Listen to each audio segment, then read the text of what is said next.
ఆంధ్రప్రదేశ్లో కూటమి ప్రభుత్వం ఇచ్చినటువంటి హామీలన్నింటినీ కూడా ఒకదాని తర్వాత ఒకటి నెరవేరుస్తూ ఉంది. అందులో భాగంగానే సూపర్ 6లో భాగంగా స్త్రీ శక్తి పథకం కింద మహిళలందరికీ ఉచిత బస్సు ప్రయాణాన్ని కల్పిస్తూ ఇప్పుడు ఆంధ్రప్రదేశ్ ప్రభుత్వం ఆ పథకాన్ని అమలు చేసిన నేపథ్యంలో ఆ పథకం మీద కూడా కొంతమంది తీవ్ర విమర్శలు చేస్తూ ఉన్నారు. దాంతోపాటుగా ఈ పథకాన్ని ప్రారంభిస్తూ నిన్న ముఖ్యమంత్రి వర్యులు చంద్రబాబు గారు, ఉప ముఖ్యమంత్రి వర్యులు పవన్ కళ్యాణ్ గారు, మంత్రివర్యులు నారా లోకేష్ గారు మహిళలతో మమేకం అవుతూ ఒక బస్సులో ఉండవల్లి నుంచి విజయవాడ వరకు ప్రయాణం చేశారు. ఆ సందర్భంగా నారా లోకేష్ గారు పవన్ కళ్యాణ్ గారు టికెట్ తీసుకుంటుంటే ఆగన్నా మీ టికెట్ కూడా నేనే తీసుకుంటా అంటూ ఆయన ఇద్దరి టికెట్లు కూడా తీసుకున్నటువంటి నేపథ్యంలో దాన్ని ఉద్దేశించి కూడా ఇప్పుడు వెటకారంగా కొన్ని అనాలిసిస్ చేసేటువంటి ప్రయత్నం చేస్తున్న నేపథ్యంలో దాని మీద మనం పూర్తి స్థాయిలో విశ్లేషణ చేసుకుందాం. ప్రస్తుతం మనతో పాటు ఉన్నారు జనసేన పార్టీ రాష్ట్ర అధికార ప్రతినిధి కుసంపూడి శ్రీనివాస్ గారు. వారితో మాట్లాడదాం. సార్ నమస్తే సార్. ఆంధ్రప్రదేశ్ ప్రభుత్వం ఇచ్చినటువంటి హామీలన్నింటినీ కూడా ఒకదాని తర్వాత ఒకటి నెరవేరుస్తూ ఉంది. అందులో భాగంగానే సూపర్ 6లో స్త్రీ శక్తి పథకం కింద రాష్ట్రంలోని మహిళలందరికీ ఉచిత బస్సు ప్రయాణ సౌకర్యాన్ని కల్పిస్తూ ఉంది. అది నిన్న అమలు చేస్తూ అందులో భాగంగా రాష్ట్ర ముఖ్యమంత్రి వర్యులు చంద్రబాబు గారు, ఉప ముఖ్యమంత్రి వర్యులు పవన్ కళ్యాణ్ గారు, మంత్రివర్యులు లోకేష్ గారు మహిళలతో మమేకం అవుతూ ఉండవల్లి నుంచి విజయవాడ వరకు బస్సులో ప్రయాణం చేశారు. ఆ సందర్భంగా ఒక సంఘటన జరిగింది. దాన్ని కూడా వెటకారంగా కొంతమంది అనాలిసిస్ చేస్తూ ఉన్నారు. పవన్ కళ్యాణ్ గారు టికెట్ తీసుకోబోతూ ఉంటే నారా లోకేష్ గారు ఆగండన్నా మీ టికెట్ కూడా నేనే తీసుకుంటాను అంటూ ఆయన ఆ టికెట్కి డబ్బులు ఇవ్వడం జరిగింది. దాన్ని ఉద్దేశించి వీరిద్దరూ మొదటిసారి ఎమ్మెల్యేగా ఎన్నికయ్యారు, వీరికి బస్సుల్లో అది కూడా ఆర్టీసీ బస్సుల్లో ప్రజాప్రతినిధులకి ఉచితంగా ఉంటుంది అని తెలియకుండా వీరు టికెట్లు తీసుకున్నారంటూ వెటకారంగా దాని మీద ట్రోల్ చేసేటువంటి పరిస్థితి ఇప్పుడు మనం చూస్తూ ఉన్నాం. దాంతోపాటుగా అసలు స్త్రీ శక్తి పథకం కింద అమలైనటువంటి ఈ ఉచిత బస్సు మహిళలకి ఉచిత బస్సు ప్రయాణ సౌకర్యం ఏదైతే ఉందో దాని మీద కూడా ట్రోలింగ్ చేస్తూ ఉన్నారు. దీన్ని ఎలా చూడాలి సార్? కృష్ణ గారు ఈ మాట అన్నది కొమ్మినేని గారు వారికి సంబంధించినటువంటి ఛానల్లో కూర్చుని మామూలుగా సహజమైనటువంటి ఒక ఏకలను నవ్వుతూ ఉంటాడు కదన్నా, నవ్వుతా ఆ రోజున ఏదైతే మహిళల్ని కించపరుస్తా అతను రాజధానిని కించపరుస్తా మాట్లాడిన వ్యాఖ్యలకి ఆల్రెడీ జైల్లోకి వెళ్ళి వచ్చాడు. పాపం జైల్లోకి వెళ్ళి వచ్చిన తర్వాత ఏమన్నా చిన్న మీద చిరిగిపోయిందేమో అతనికి. పాపం అతను సీనియర్ పాత్రికేయుడు అని చెప్పుకుంటూ ఉంటాడు. మరి ఆయన మాట్లాడే మాటలు మళ్ళీ ఆ వర్షం ఆయన మిగతా వాళ్ళ పేర్లు చెప్పకూడదు మనం, వాళ్ళ మాట్లాడే విధానం అద్భుతమైనటువంటి స్త్రీ శక్తి పథకం. అది అద్భుతమైనటువంటి పథకం. అది ఈ రోజున అక్కడ Palle Velugu, ultra Palle Velugu, express, metro express, ఇంకొకటి ఏంటంటే సిటీ ఆర్డినరీ, ఈ 5 రకాల బస్సుల్లోని కూడా చక్కగా ప్రయాణం చేయొచ్చు, ఉచితంగా ప్రయాణం చేయొచ్చు. వీళ్ళు ఏమనుకుంటున్నారంటే బేవర్స్గా తినటం అలవాటైపోయింది వీళ్ళకి. కనీసం మహిళలకి ఎంతో కొంత ఉపాధి కలుగుద్ది దీనివల్ల. ఇప్పుడు పక్కన పల్లెటూరుల నుంచి ఆ సిటీ ఏమంటారు 2,96,00,000 మంది మహిళలు ఈ పథకాన్ని యూజ్ చేసుకోబోతున్నారు. ఉదాహరణ చెప్తున్నానండి నేనంటే విజయనగరం ఆ చుట్టుపక్కల నుంచి విజయనగరం అనుకో, విశాఖపట్నం చుట్టుపక్కల నుంచి విశాఖపట్నం టౌన్కో, ఆ పల్లెటూరు నుంచి రోజు వచ్చి వ్యాపారం చేసుకుని మళ్ళీ వాళ్ళు ఊళ్ళు వెళ్ళేటువంటి కొన్ని లక్షలాది మంది ఉన్నారు. అలాగే విజయవాడ, తిరుపతి అనేక చోట్ల వాళ్ళందరికీ కూడా ఉచితమే కదా, వాళ్ళ ఆర్థికంగా భరోసా ఇచ్చేది కదా. నెలకి యావరేజ్గా ఒక 3,000 రూపాయలు మిగులుతున్నాయంటే వాళ్ళ కుటుంబానికి ఖర్చు పెట్టుకుంటారు. మహిళలకి సంబంధించి వాళ్ళకి ఆదాయ వనరులు వాళ్ళ కుటుంబానికి ఖర్చు అవుతాయి. అటువంటి అద్భుతమైన పథకాన్ని కూడా ఎట్టకనబడుతుంటే ఇలాగా పైగా ఏమంటారు, నిన్నేమో పవన్ కళ్యాణ్ గారును లోకేష్ గారు టికెట్లు తీసుకున్న ప్రజాప్రతినిధికి ఉచితం కదా అని చెప్పేసి అని. కనీసం జ్ఞానం ఉండాలి కదా.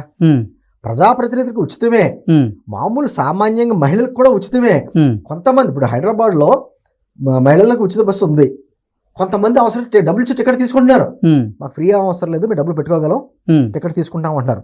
వాళ్ళ ఉద్దేశం ఎంత మంచి ఉద్దేశం ఏంటంటే మేము సమాజం మళ్ళీ తిరిగి ఇవ్వగలం, మేము మాకేం పర్వాలేదు, ఉచితంగా వెళ్ళవలసిన అవసరం లేదు, ప్రభుత్వం మీద భారం పడాల్సిన అవసరం లేదు, మా వంతు మేము సాయం చేస్తాం అనేటువంటి డబ్బులు తీసుకుని ఎక్కుతున్నారు. అంతే తప్ప ఉచితంగా వచ్చిందని చెప్పేసి మొత్తం మేము తెచ్చుకునే జనం కాదు, అటువంటి మెంటాలిటీ ఉన్న వాళ్ళు కాదు. పవన్ కళ్యాణ్ గారికి తెలీదా, లోకేష్ గారికి తెలీదా, చంద్రబాబు గారికి తెలీదా? వాళ్ళు ఏంటంటే అది ఆదర్శంగా నిలబడాలి, ఉచితంగా వచ్చింది కదా అని చెప్పేసి మేరేసుకునే రకం కాదు. పవన్ కళ్యాణ్ గారికి వచ్చిన జీతం కూడా ఆడ పిఠాపురంలో ఉన్నటువంటి అనాథ పిల్లలకి పంచిపెట్టాడు ఆయన. ఆయనకు వచ్చిన జీతం కూడా. నువ్వు జీతాలు కూడా తీసుకుని మీ నాయకుడు అసెంబ్లీకి వెళ్ళట్లా. మీ నాయకుడి గురించి మాట్లాడు ముందు, మీ 11 మంది ఎమ్మెల్యేల గురించి మాట్లాడు. అరే మీరు అసెంబ్లీకి వెళ్ళి మాట్లాడతారనే కదా మీకు ఎమ్మెల్యేల కింద చేసాం. మీరు అసెంబ్లీకి వెళ్ళి మాట్లాడకుండా తాడేపల్లి ప్యాలెస్లో కూర్చుని ప్రెస్ మీట్లు పెడతారేంటి? అటువంటిప్పుడు నీ జీతం ఎందుకు వదులుకోకూడదు, నీకు వచ్చేటువంటి ప్రభుత్వ సదుపాయాలు ఎందుకు వదులుకోకూడదు అని దాని మీద మాట్లాడు. ఈ సీనియర్ జర్నలిజం అక్కడ కనపడుతుంది. అదేమో తప్పు కనపట్ల. డబ్బులు తీసుకుని కూడా అసెంబ్లీకి కూడా వెళ్ళకుండా తాడేపల్లి ప్యాలెస్లో అక్కడక్కడ కూర్చొని తిరిగేటువంటి మీ ఎమ్మెల్యేల గురించి మాట్లాడకుండా డబ్బులు ఇచ్చి టికెట్ తీసుకున్నందుకు మళ్ళీ ఎటకరంగా మాట్లాడతావా? పైగానేమో రాష్ట్రంలోని ఇక్కడి నుంచి అక్కడికి వెళ్తా ఉండదు. అక్కడికి ఎక్స్ప్రెస్ అంటేనే దాని అర్థం అది. ఎక్స్ప్రెస్ ఎప్పుడు పల్లెల్లో తిరగదండి, టౌన్లో సిటీస్లో తిరుగుతుంది, టౌన్లో తిరుగుతుంది, అక్కడ ఉచితం. అంటే ఈ రోజున వైజాగ్ నుంచి మీరు తిరుపతి వెళ్ళొచ్చండి, ఎక్స్ప్రెస్లు లేవా? మెట్రో ఎక్స్ప్రెస్లు లేవా? సరే ఏసీల కంటే లేదు, మెట్రో ఎక్స్ప్రెస్లు ఉన్నాయిగా. పోనీ వైజాగ్ నుంచి విజయవాడ వచ్చి విజయవాడ నుంచి తిరుపతి 2 బస్సులు మార్చి వెళ్తారు. దానికి ఎంత కలిసి వస్తుందండి వాళ్ళకి? ఈ రోజున దీనివల్ల టూరిజం బాగా పెరుగుద్దండి. అనేక రకాల, అంటే కేవలం సంవత్సరానికి 1942 కోట్లు ఎంతో ఆర్థిక భారం పడవచ్చు, కానీ దానికి ఆపోజిట్గా అంటే ప్యారలల్గా మనకు అద్భుతంగా ఆదాయం వస్తుంది. మహిళల ఆదాయం పెరుగుద్ది, కుటుంబాల ఆదాయాలు పెరుగుతాయి. ఆ డబ్బులు 3,000 రూపాయలు వచ్చిన ఆదాయాన్ని, మిగిలిన ఆదాయాన్ని ఏదో రకంగా ఏదో వస్తువులు కొనుక్కుంటారు, ట్యాక్సుల రూపంలో మళ్ళీ ప్రభుత్వానికి వస్తాయి డబ్బులు. మిగిలిన తీర్థయాత్రలకు వెళ్ళే వాళ్ళు ఉంటారు, అన్ని మహిళలు ఒకరే వెళ్ళరు కదా, అదే ఫ్యామిలీ కుటుంబ సభ్యులు వెళ్తారు. ఇప్పుడు భార్య భర్త కొడుకు కూతురు ఉన్నారనుకోండి, తండ్రికి కొడుకు టికెట్ తీసుకుంటాడు, భార్యను కూతురును ఫ్రీగా వెళ్తారు. అలాగే ఆ కుటుంబానికి ఎంతో కొంత సగం తగ్గినట్టే కదా ఖర్చు. నేను అంటాను తీర్థయాత్రలనే కాదండి, వీళ్ళకి అర్థం అవ్వట్లా. చుట్టుపక్కల టౌన్లకి పల్లెటూరుల నుంచి అనేక మంది వచ్చి వ్యాపారాలు చేసుకుని మళ్ళీ సాయంత్రానికి వెళ్ళే వాళ్ళు కొన్ని వేల మంది ఉంటారు, లక్షల మంది ఉంటారు. వాళ్ళందరికీ ఎంత ఉపయోగం అది. అంటే వీళ్ళ ఉద్దేశం ఏదంటే ఫ్రీగా వచ్చింది కదా, బేవర్స్గా వచ్చిందని చెప్పి ఉపయోగించిన తత్వాలు ఉంటారు వీళ్ళు. అలా ఉండదు. అందరూ ప్రజలు అలా మీలా ఆలోచించరు. సూపర్ 6 ఏం చేశారు, ఏమైంది. మీరు మాట్లాడితే బైబిల్, ఖురాను, భగవద్గీత అన్నారు, మీ మేనిఫెస్టోది 2 పేజీలే అన్నారు. ప్రతి అంశం మీద మాట్లాడదాం. మీరు 5 సంవత్సరాల మీద చేసిన మోసం, మద్యపాన నిషేధం అని చెప్పేసి మద్యాన్ని ఏర్లో పారించింది ఎవరు? సీనియర్ జర్నలిస్ట్ అడగాలి. ప్రజల తరపున మాట్లాడే వాళ్ళు అయితే ఆ మాట అడగాలి. మద్యపాన నిషేధం చేసే ఓట్లు అడుగుతామని చెప్పాం మనం ఆ రోజున, అది నెరవేరలేదు కదా. ఆ లెక్కల మీద కొన్ని కోట్ల రూపాయలు సంపాదించి అనేక మంది, వేల మంది ప్రాణాలు హరించామని చెప్పి అడగాలి అతను. రైతులకు వస్తాడేమో రోడ్డు ట్యాక్స్, ట్రాక్టర్కి ట్యాక్స్ రద్దు చేస్తామన్నాడు. ఎక్కడ చేశారండి వీళ్ళు? మేము వస్తాం 12,500 ఇస్తామని చెప్పారు. కేంద్ర ప్రభుత్వం ఇచ్చి 6,000తో కలిపి 18,500 రావాలి, 13,500 ఇచ్చారు, 5,000 కట్ చేశారు. అది అడగాలి. ప్రతి ఏటా జనవరి 1న మేము ఇటు జాబ్ క్యాలెండర్ రిలీజ్ చేస్తా ఉన్నారు. 5 సంవత్సరాలు ఒక్క జాబ్ క్యాలెండర్ రిలీజ్ చేసావా? 5 సంవత్సరాలు ఒక్క డిఎస్ఏ నిర్వహించగలిగావా? నీకు మాట్లాడే అర్హత ఎక్కడ ఉంది? అది కదా సీనియర్ జర్నలిస్టులు అన్న వాళ్ళు మాట్లాడేవాళ్ళు. అంటే ప్రజల తరపున మాట్లాడేటప్పుడు అటు 2 వైపులా చూపించు, తప్పులుంటాయి. అది మానేసి ఈ రోజున ఆర్థికంగా స్వావలంబన కలిగినటువంటి మహిళా శక్తిని అవమానిస్తున్నాం. మహిళలు అంటే మీకు ఎలాగా లోకువే. మీ నాయకుడు జగన్మోహన్ రెడ్డి గారు కూడా ఒక మహిళా నాయకులను, ఎమ్మెల్యేని నానా మాటలన్న వాటిని వెళ్ళి పలకరించాడు. వాళ్ళ తరపున ఒకరి తప్పుచ్చుకుని మాట్లాడేవాళ్ళు మీరేం జర్నలిస్టులు, మీరేం పాత్రికేయులు, అసలు మీ విధానం ఏంటి? అసలు మీరు ఒక పని చేయండి, మీరును మీ ప్యానల్లో మాట్లాడిన ఆ వ్యక్తి ఇద్దరు కలిసి మారువేషాలు వేసుకుని ఏదన్నా ఆధార్ కార్డు ఎవరన్నా మహిళలు తీసుకుని ఓ మహిళలుగా వేషం వేసుకుని ఒకసారి తిరిగి రండి.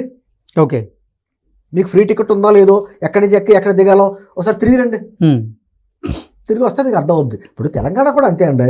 తెలంగాణలో ఒక ఉచిత బస్సు ఉందంటే బోర్డర్ దాకా ఫ్రీ ఉంటుంది, బోర్డర్ దాటితే టికెట్ తీసుకోవాలి.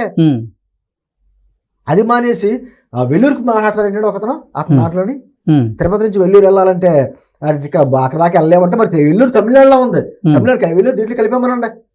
ఒకప్పుడు ఉండేదేమో, ఇప్పుడు బోర్డర్ దాకా ఉంటుంది. చిత్తూరు దాటిన తర్వాత బోర్డర్ దాకా ఉంటుంది, అక్కడ దాకా ఫ్రీ ఉండొచ్చు. అక్కడ నుంచి బస్సు మారి వెల్లూరు వెళ్ళొచ్చు. అదే మానేసి వెల్లూరు దాకా ఫ్రీ ఇచ్చేస్తారా? ఎన్ని పనికిమాల మాటలు. కేవలం ప్రజలు సంతోషంగా ఉంటున్నారు అంటే వాళ్ళ చూడలేని తత్వం. ఓకే, నిజంగా లోపాలు ఉంటే ఖచ్చితంగా లోపాలు ఎత్తి చూపండి. అదే తప్ప కేవలం అద్భుతమైనటువంటి పథకాల మీద బురద జల్లితే మాత్రం దయచేసి మీ స్టూడియోలో కూర్చొని మాట్లాడుకున్నట్టు పబ్లిక్లోకి వెళ్ళి మహిళల దగ్గరికి వెళ్ళి మాట్లాడకండి. రేపు పొద్దున మీ పార్టీలు కూడా ఉంచరు, అలా కొడతారు, మళ్ళీ మామూలుగా కొట్టరు. నేను అంటుంది మొత్తానికి హాస్పిటలైజ్డే. నేను అంటుంది ఇప్పటికైనా సరే మీ లోపాలన్నీ చేసిన వాళ్ళు మీరు తప్పులు చేసిన వాళ్ళంతా మీరు లోపాలు మీ దగ్గర ఉంచుకుని ఈరోజు ప్రభుత్వం చేస్తున్నటువంటి మంచి పనులు మీరు ఖజానా ఖాళీ చేసి ఇచ్చినా కూడా సంపద సృష్టించి మరి ఉచిత మనం ఇస్తున్న పథకాలు ఇక్కడ అటువంటిది మా దాంట్లో చెప్పడం మానేసి ఒక్క పారిశ్రామికవేత్త మీరు ఉండగా టైంలో ఒక రాలేదు రాష్ట్రానికి ఈరోజు అనేక మంది వస్తున్నారు, ఓకే, పెట్టుబడులు పెడుతున్నారు. దాన్ని ఆహ్వానించండి. రాజకీయంగా మాట్లాడుకుందాం, ఎలక్షన్స్ అప్పుడు ఎలక్షన్స్ మాట్లాడుకుందాం. పెట్టొచ్చు కదా. మీరు పులివెందులో చావు దెబ్బ ఎందుకు కొట్టారు, లేకపోతే వివేకానంద రెడ్డి హత్య కేసు గురించి పెట్టండి డిబేట్లు. అది మానేసి మీకు భజన చేసేవాళ్ళు నలుగురు పెట్టుకుని ఆ క్యారెక్టర్ తోటి మాట్లాడించుకుంటా కూర్చుంటే ప్రజలు మాత్రం హర్షించరు. కొమ్మినేని గారికి నేను ఏమంటానంటే, మీరు సీనియర్ జర్నలిస్ట్, ఆయన డిబేట్స్లో కూడా నేను చాలాసార్లు వెళ్ళాను, నాకు పరిచయమే. నేనంటే సీనియర్ జర్నలిస్ట్ అయినప్పుడు ప్రజల తరపున ఒకళ్ళు తప్పించుకోవాలి తప్ప ఏదో ఛానల్ యజమాని డబ్బులు ఇస్తున్నాయి కదా అని చెప్పేసి ఇటువంటి మాటలు మాట్లాడితే మాత్రం ఖచ్చితంగా ప్రజలు హర్షించరు. ఇప్పుడైనా పబ్లిక్లోకి వెళ్తే మాత్రం ప్రజలు బుద్ధి చెప్తారు. Okay sir, thank you so much.